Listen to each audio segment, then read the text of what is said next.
Music and Movies, der Dolby Podcast. Wir haben heute im Music Movies, der Dolby Podcast, einen ganz besonderen Gast. Er ist seit den 80er Jahren ein Weltstar. Es gibt unterschiedliche Zahlen. Eine davon ist 125 Millionen Tonträger verkauft. Er kann es vielleicht nachher im Gespräch berichtigen, welche Zahl er kennt. 300 Millionen Menschen streamen die Musik von Modern Talking weltweit jedes Jahr. Ich könnte lange weiter aufzählen von den Erfolgen der gleichen, aber wir wollen auch natürlich ein bisschen, hört sich gut an, oder? Aber wir wollen lieber mit ihm persönlich darüber sprechen. Herzlich willkommen im Dolby Podcast, Thomas Anders. Ja, ich freue mich auch. Hallo. Das Music and Movies Interview. Also hört sich wirklich super an, ne? Also es gibt Schlimmeres auf der Welt, als wenn man so die Erfolge der letzten 40 Jahre erzählt bekommt, oder? Aber absolut, aber 40 Jahre. Du sitzt vor mir, siehst blendend aus, braun gebrannt, wunderbar, als hätte sich nichts werde ich noch rot, geändert. Werde ich noch verlegen. Was kommt dir als erstes in den Sinn, wenn du über diese lange Zeit nachdenkst? Kommt mir nicht so lange vor. Also ich meine 40 Jahre. Okay, ich erzähle jetzt etwas, was alle Leute irgendwie sagen, die eine große Zeitspanne hinter sich gebracht haben. Es kam einem viel kürzer vor. Das ist einfach der Punkt, 40 Jahre.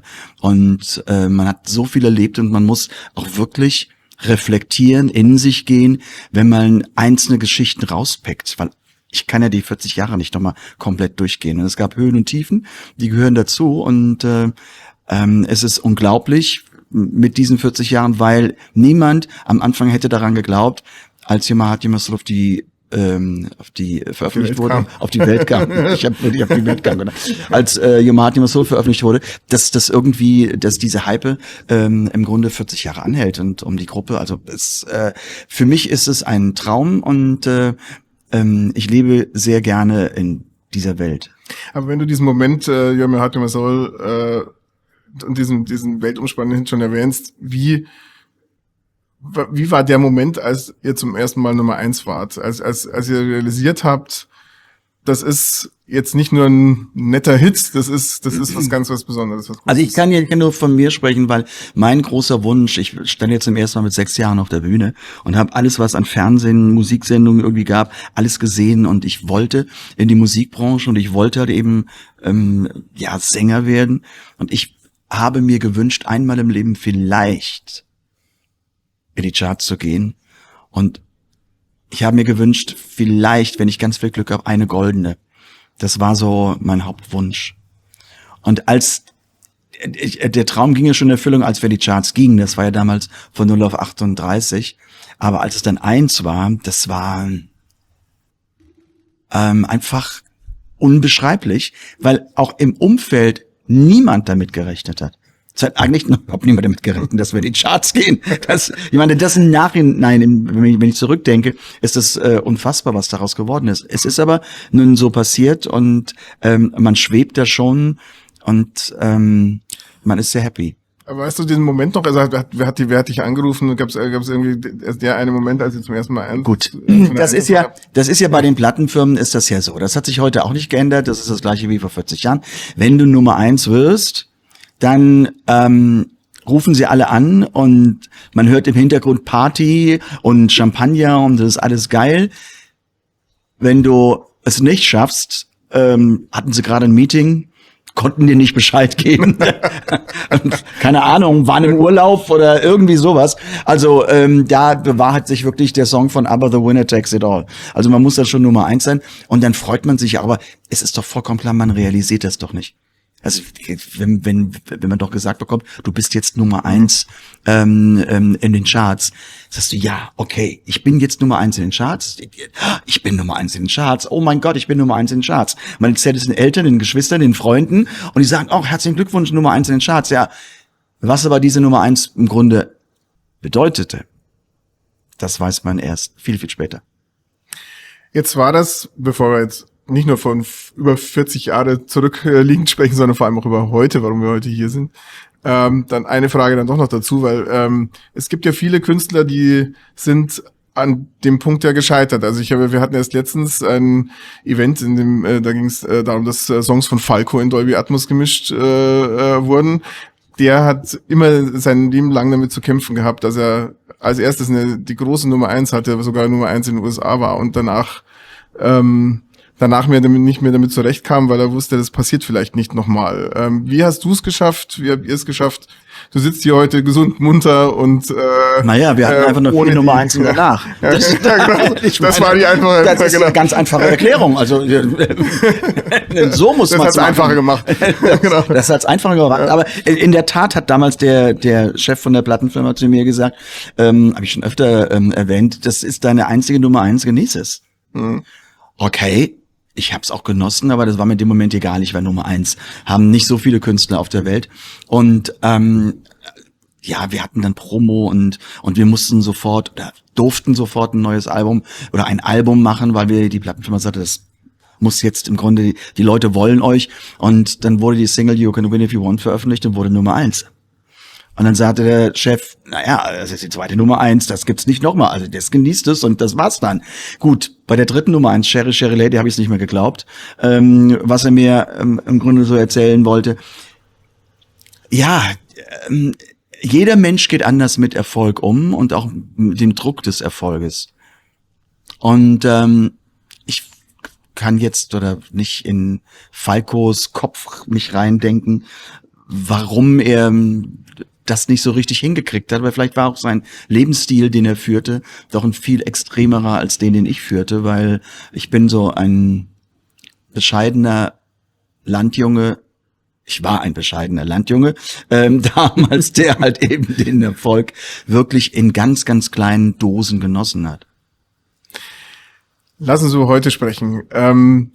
Du hast die Zeitreise sozusagen nochmal auf dich genommen, sicherlich sehr gerne, und hast diese 6 Modern Talking Alben, die damals erschienen sind in den 80er Jahren, die damals so sehr erfolgreich waren, eines nach dem anderen innerhalb kürzester Zeit, jetzt neu eingesungen. Wie war diese Zeitreise für dich und wie seid ihr da rangegangen an die neue Interpretation?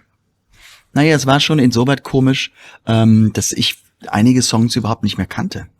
Also ich habe mich nicht mehr dran erinnert, weil das waren ja nun, weiß ich nicht, um die 80 Titel oder sowas, 70, 80, weiß ich, 75. Und dass man da nicht noch jeden Titel auf dem Schirm hat, 38 Jahre oder 39 Jahre danach, weil es war ja ein Zeitraum von 3 Jahren, in dem wir die 6 Alben aufgenommen haben, veröffentlicht haben. Das war wirklich eine Zeitreise, ja, wo ich dann sagte, das war jetzt, stimmt, den habe ich ja auch aufgenommen und was war da nochmal? Und das war schon emotional.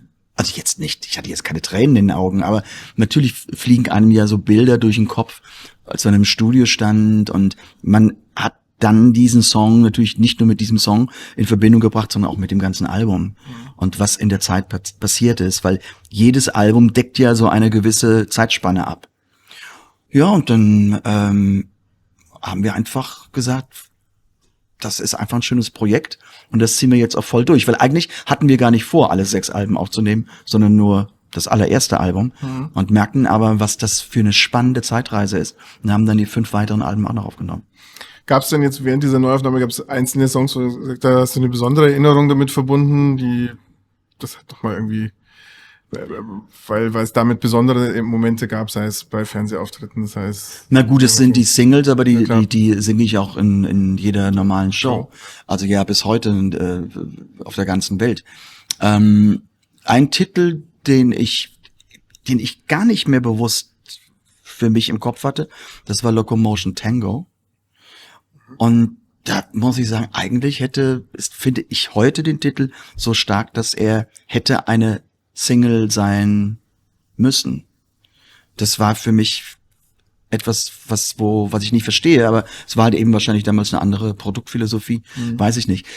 Das ist zum Beispiel etwas, was natürlich auch noch besonders ist, gerade beim ersten Album, ein Titel, den ich gar nicht gesungen habe. Und das ist There's Too Much Blue and Missing You, genau. Das war einfach ein Song von Dieter und da war ich die ganze Zeit überlegen, warum habe ich den Titel eigentlich nicht gesungen? Und warum nicht? Ich weiß es nicht. Ich kann es mir nur so erklären, dass irgendwie das Album abgeschlossen war und irgendwie ist Dieter der Song noch eingefallen und dann ist er schnell noch ins Studio, hat ihn auch noch dazu gemacht, also dazu gesungen, weil auf dem Album sind ja sowieso nur 10 Songs und vielleicht dachte man, oh, nur 9 Songs auf einem Album könnte ein bisschen wenig sein. Da muss doch der 10. Song her und ich war nicht mehr im Studio, dass ich schon irgendwie abgeflogen bin und kam erst ein paar Tage später. Ich kenne den Grund wirklich überhaupt nicht. Aber jetzt ist er mit meiner Stimme drauf. Und das war natürlich für mich das ganz Spannende, diesen Song ganz neu zu interpretieren, weil ich hatte ja eine Interpretationsvorlage von vor 40 Jahren und danach. Ich hab's ja schon mal gesungen. Aber jetzt den Song komplett neu anzugehen, das fand ich total spannend. Und wenn ich es mal persönlich sagen darf, ist super gelungen und ich höre eure Musik auch seit der Zeit damals und habe mir damals immer gedacht, warum ist das keine Single geworden? Klar, es waren immer die Popsongs, das ist zum Beispiel eine Ballade. Ja, aber also so Balladen, da war die Plattenfirma immer dagegen, dass wir Balladen veröffentlichen. Weil die sagten immer, ach, das werden keine großen Hits und das läuft nicht so. Weil Modern Talking ist ja auch eigentlich mehr so diese Tanz, Euro, Dance, Pop, Disco Gruppe und für Balladen standen wir jetzt nicht so gerade. Jetzt gibt's an diesem neuen Album ja noch eine Besonderheit. Sie sind in Dolby Atmos eingespielt worden. Für dich auch ein neues Erfahrung, ein neuer Zugang sozusagen zu deiner Musik damit? Ja, definitiv. Ich meine, das ist dann etwas, ich meine, ich musste mich auch ranführen lassen. Und ich saß dann im Studio, das ist schon, also man muss es auch richtig empfinden, wenn man die Möglichkeit hat. Das hat ja nicht jeder mit seinen Boxen zu Hause die Möglichkeit, das genauso zu hören. Aber wenn irgendwie die Sounds von überall reinfliegen und man hat das Gefühl, ich sitze mittendrin und man hört plötzlich vor sich Chöre und von hinten kommen dann die Gitarren und sowas. Das ist schon ein ganz anderes Sounderlebnis. Ich meine, ich versuche es, sowas zu erklären, ist immer schwer, man muss es hören. Aber viele von uns kennen es ja schon aus den Kinos. Ja, da passiert ja, da wissen wir plötzlich oder hören plötzlich, wenn wir von einem Film sehen und dann fliegt halt eben der Düsenflieger über einen weg und man denkt, wow, was war das? Und so muss man sich das vorstellen, halt eben bei diesen Alben. Nicht umsonst zeichnen wir den Podcast vor dem Event auf, muss man den Zuhörern ehrlicherweise sagen. Nichtsdestotrotz, wir sind heute in einem Kino, um deine Musik zu hören. Also du hast natürlich auch schon wahrscheinlich an den besondersten Plätzen der Welt gespielt, aber es ist mal besonders, deine eigene Musik in einem Kino zu hören und in einem großen Kinosaal wie hier im Zoopalast in dem Premierensaal und auch selbst dort noch live zu spielen. Ob ich das was? Ob das für dich ein besonderer Moment ist? Ja, absolut. Ja. Ich meine, als ich dann eben auch reinkam, diese riesige Leinwand und mich drauf zu sehen, ich bin gleich völlig mal gespannt bei der Probe, wie die sich das dann anhört. Das ist was anderes als irgendwie bei mir zu Hause im Wohnzimmer, ne? Absolut. Aber wenn wir schon gerade von Plätzen, an denen du spielst, du hast ja über diese Jahrzehnte immer noch riesengroße Fanbase rund um den Globus. Du bist auch viel unterwegs, Konzerte rund um die Welt. Wie erklärst du dir diese anhaltende Begeisterung in erster Linie? Ich glaube, dass die Menschen mit der Musik von Modern Talking einfach gute Erinnerungen verbinden. Ich glaube, wenn wir zurückblicken, muss man sich fragen, was waren die 80er für ein Jahrzehnt oder wie werden die 80er wahrgenommen in der Erinnerung? Es war eigentlich das Jahrzehnt, sagen wir jetzt mal, okay, die Erinnerung ist immer etwas bunt eingefärbt, aber es war das Jahrzehnt, das leichter war. Es war ein Jahrzehnt mit viel weniger Problemen, beziehungsweise man hat weniger Probleme mitbekommen. Wir hatten nun nicht dieses neue Zeitalter des Social Media, wo wir sekündlich die Welt im Grunde dort haben und merken und sehen, was passiert. Es war von der Musik für mich ein sehr, sehr kreatives Jahrzehnt. allein von der Komposition her, die Kompositionsweise, es wurden halt eben wirklich lange an Melodien rumgearbeitet und auch ausgefeilt. Also man merkt, ich habe sehr, sehr viele positive auch Attribute für die 80er. So habe ich es auch in Erinnerung. Hast du da, jetzt war dir selbst Heroes der 80er, aber hast du eigene Musik-Heroes der 80er, die du spontan nennen kannst? Ja, also sagen wir so, es war so Musik, so richtig Hero. Für mich war das dann die 70er, zwar aber, also die fand ich, die ging ja auch bis Anfang der 80er. Aber es gab großartige Titel damals in den 80ern. Wenn man richtig so von den Pop-Sachen ausgeht, zum Beispiel Spandau Ballet mit True, das war super. Oder ich habe geliebt, das auch wenn es heute noch im Radio kommt, mache ich es laut, das ist For Your Eyes Only, Sheena Easton, James Bond Songs, Duran Duran, diese Videos, die damals auch produziert wurden, Michael Jackson, ich meine, über was reden wir hier? Prince, also da gibt es schon ganz, ganz große Namen, die man wirklich weiter fortführen könnte. Und das sind alles Dinge, die glaube ich für die 80er sprechen, weil in dieser Größenordnung oder in dieser geballten Vielfalt haben es die Jahrzehnte danach nicht mehr so geschafft, in Erinnerung zu bleiben. Das ist absolut so. Das ist absolut so, weil du gerade das Stichwort Video ansprichst. Ihr hattet auch euren eigenen Look in den Musikvideos der 80er und du hattest vor allem auch deinen eigenen Look der 80er. Ich weiß nicht, wovon du redest. Jetzt hast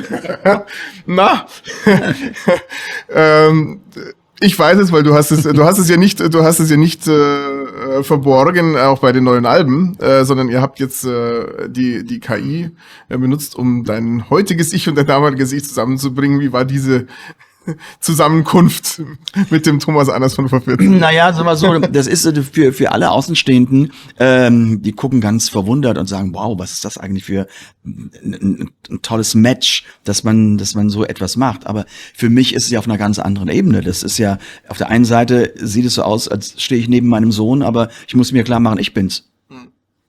Ich bin es immer, ich sah mal so aus, Vergangenheit gesprochen, aber ich bin es ja immer noch. Ich bin einfach nur 40 Jahre älter. Und das ist dann auf einer ganz anderen emotionalen Ebene. Und wenn man dann halt eben auch die bewegten Bilder sieht, ich meine, dass man jetzt Bilder zusammenschneidet, halt eben als Fotos und auf den Alben, das ist die eine Geschichte. Aber wenn man dann halt eben ein Bewegtbild sieht und wie ich mich, der jetzige Thomas Anders, den jüngeren Thomas Anders umarmt und wenn man sich in die Augen sieht, das ist eigentlich surreal ist es im Grunde, muss man so sagen. Und ich glaube, das ist sehr faszinierend. Aber das Schöne ist, also ich sehe, du reist gerne in diese Zeit zurück. Du hast ja selber gesagt, du verbindest viel Positives damit. Vielleicht einfach noch mal ein paar Stichworte. Was waren für dich die 80er in erster Linie? Neben der tollen Musik, was würdest du sagen? Du hast schon gesagt, Leichtigkeit des Lebens, vergleichsweise. Na gut, ich kann sagen, die 80er haben mein Leben verändert. Ja, also die 80er sind für mich das entscheidendste Jahrzehnt meines Lebens, weil dadurch fing eine Karriere an, die bis heute anhält. Und nochmal, die 80er waren leicht, die 80er waren bunt, die 80er waren unbeschwerter. Wünscht man sich heute manchmal wieder zurück? Oder sagst du, heute ist eigentlich schon auch okay? Der Mensch ist so gepolt, immer dort, wo er lebt, ist er nie mit dem zufrieden, was er hat. Ich gebe zu, es sind momentan nicht die einfachsten Zeiten. Aber ich würde heute eine Wette ablegen, wenn wir uns in 20 Jahren nochmal treffen, so weit ich noch auf der Welt sein sollte, werden wir sagen, ach, das war vor 20 Jahren viel einfacher als heute. Also da bin ich felsenfest von überzeugt, weil wir natürlich immer in der Realität, und das sagt es ja schon aus, real mit dem Leben umgehen müssen und die Erinnerung ist ja immer etwas verklärter. Die Terminvereinbarung nehme ich auf jeden Fall schon mal gerne an. Gut, ich werde mich bemühen, sie einzuhalten. Ich auch, also soweit es möglich ist. Wer weiß, was du bis dahin machst, ob du dann immer noch Musik machst. Du bist ja heute auch noch Winzer, Kochbuchautor, selbst Podcaster. Gewürze. Gewürze, Entschuldigung, habe ich Ja, vergessen. ist alles gut. Man kann bei mir nicht alles wissen. Alles klar. Ja, alles gut. Wird es da Schwerpunktverschiebungen geben oder sagst du einfach, ich möchte eigentlich auf der Bühne stehen, solange ich kann, solange die Fans das wollen? Ja, die Bühne ist mein Playground und da wird sich überhaupt nichts dran ändern, weil ich liebe es einfach rauszugehen, ich liebe es vor Publikum aufzutreten, ich liebe Musik zu machen, ich liebe kreativ zu sein. Das sind alles Dinge, das ist auch ganz wichtig für mich, überlebenswichtig. Dass da eben mal, ich nenne sie mit größtem Respekt, halt eben wieder so Randprodukte rauskommen, hängt einfach damit zusammen, dass ich ja jetzt auch nicht nur in Musik denke. Ich habe ja auch noch vielleicht ein Leben daneben. Auch vielleicht noch was anderes als Musik, eine Hobby einfach zu kochen. Und dann hat das eine das andere ergeben. Das hat eben zuerst die Kochbücher da waren, dann kam im Grunde der Wein, dann kamen die Gewürze. Das macht mir wahnsinnig viel Spaß, aber das Herz aufgehen tut's bei Musik. Aber wie hörst du selbst eigentlich Musik? Wie meinst du, wie höre ich? Zu Hause oder welche Musik? Einfach immer, ja, welche und wie? Also letztendlich auch nebenbei beim Kochen, So. oder bewusst oder also ich meine, du bist selber Künstler, du denkst ja auch über kommende Produktionen nach und so weiter. Orientierst du dich, hörst du ein bisschen was die Trends sind? Ja, ich höre viel Musik. Ich höre wirklich sehr viel Musik. So ein normaler Arbeitstag bei mir ist, also wenn ich nicht unterwegs bin, ist eigentlich so gegliedert, dass ich vormittags sehr, sehr viel Büroarbeit mache, sehr, sehr viele Telefonate führe mit halt eben Christian Geller, Produzent, mit meinen Managements, mit Agenten, ja, einfach sehr viel Administrativarbeit leiste. Und so ab mittags läuft bei uns immer Musik. Aber im Hintergrund. Das ist jetzt nicht so Musik, wo man sich jetzt hinsetzt und zuhört. Und es ist meistens Musik, die sehr, sehr viel American Songbook und sehr viel Lounge-Musik. Also so wirklich so im Hintergrund. Musik, die einfach eine schöne Atmosphäre erzeugt, wo man jetzt nicht auf den Text achten muss oder wo man darauf achten muss, ja, wie ist der Sound entstanden oder wie wurde er produziert? Nein, sondern ganz einfach, dass man sagt, okay, ich habe im Hintergrund einfach eine Stimmung, die ich mir erzeuge. Ich bin sowieso jemand, der sehr, sehr auf Stimmung geht. Also bei mir zu Hause ist alles sehr auf Stimmung ausgelegt.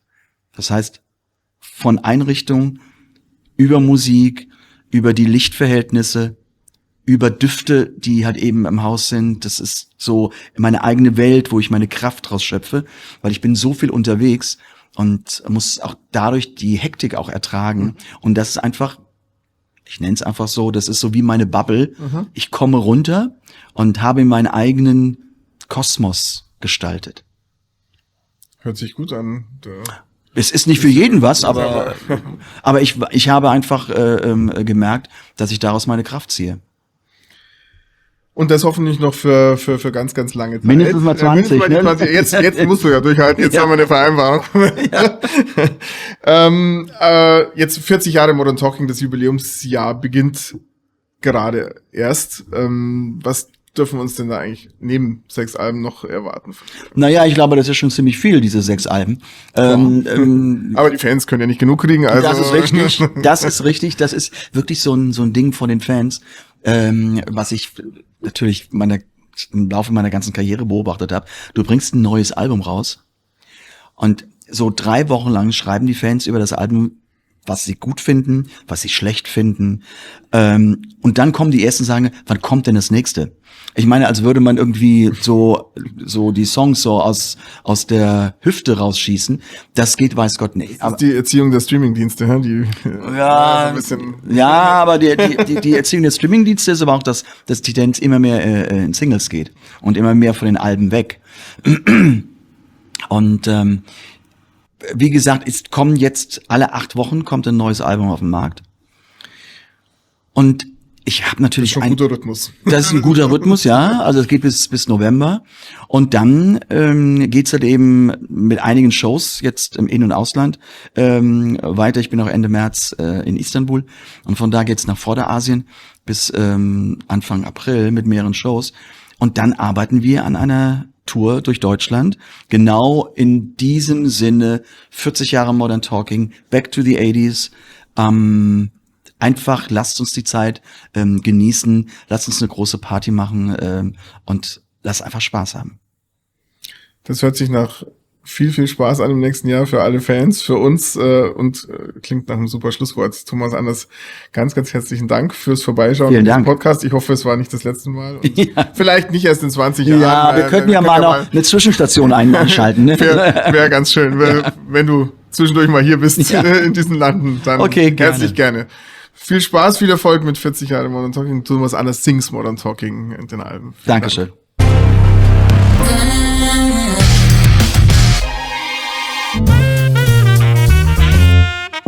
Music and Movies, der Dolby Podcast.